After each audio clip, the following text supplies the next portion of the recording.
بسم اللہ الرحمن الرحیم۔ حضرت عائشہ رضی اللہ تعالیٰ عنہا فرماتی ہیں، ایک مرتبہ نبی اکرم صلی اللہ علیہ وسلم اپنے نلین مبارک کو بنفس نفیس پیوند لگا رہے تھے اور میں چرخہ کاٹ رہی تھی۔ اتفاق سے میری نظر امام الانبیاء صلی اللہ علیہ وسلم کے چہرہ انور کی طرف گئی تو میں نے دیکھا کہ آپ صلی اللہ علیہ وسلم کی پیشانی مبارک پر پسینے کے چند قطرات نمایاں ہیں اور پسینے کے اندر ایک نور ہے جو ابھر رہا ہے اور بڑھ رہا ہے۔ حضرت عائشہ رضی اللہ تعالیٰ عنہ فرماتی ہیں کہ میرے لیے یہ ایک ایسا خوبصورت منظر تھا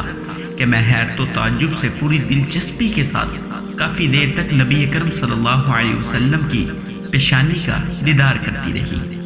اچانک نبی اکرم صلی اللہ علیہ وسلم نے جو نظر مبارک اٹھا کر میری طرف دیکھا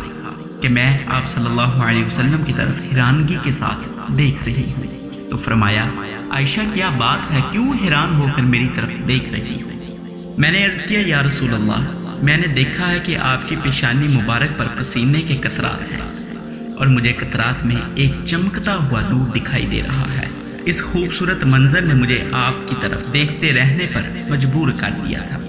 باخدا اگر ابو کبیر حضلی جو زمانہ جاہلیت کا مشہور شاعر تھا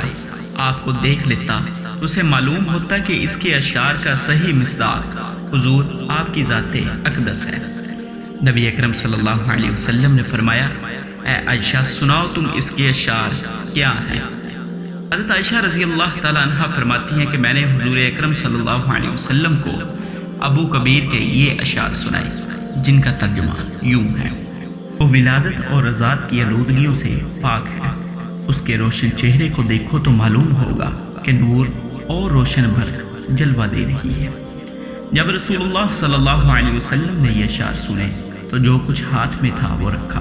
اور کہا، اے عائشہ، جو لطف و راحت مجھے تیرے کلام سے حاصل ہوئی ہے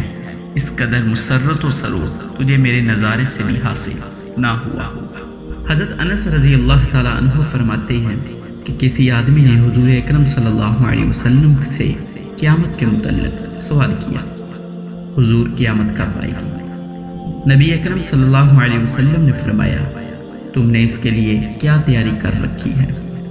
اس نے عرض کیا، میرے پاس تو کوئی تیاری نہیں سوائے اس کے کہ میں اللہ تعالیٰ اور اس کے رسول صلی اللہ علیہ وسلم سے محبت رکھتا ہوں۔ نبی اکرم صلی اللہ علیہ وسلم نے ارشاد فرمایا، تم قیامت کے روز اسی کے ساتھ اٹھائے جاؤ گے جس سے تم محبت رکھتے